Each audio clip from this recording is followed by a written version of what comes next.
Bu şəhərdə yenə susur küçələr, xalq yorulub, dolu ürəklər. Bir tərəfdə var dövlət içində keyf, bir tərəfdə çörəyə möhtac nəfəs.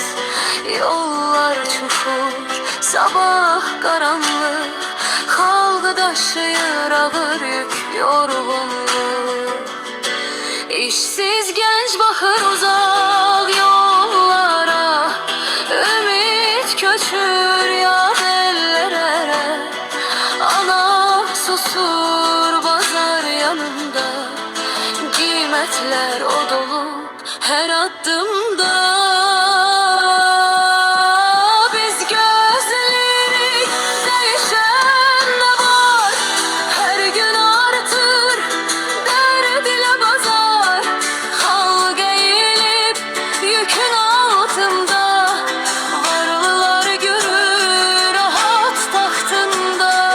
Biz danışırıq, eşidən yoxdur bu küçələrdə.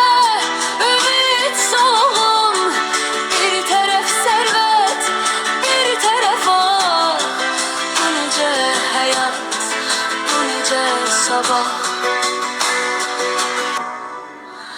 Kağız üstündə vədlər çoxdur, amma evlərdə çörək yoxdur.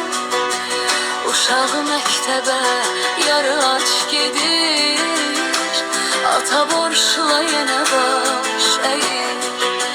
Neft axılar yox olur, xalqın payı yenə az olur. Şəhər böyür, dərd də böyür, susulan həqiqət içdə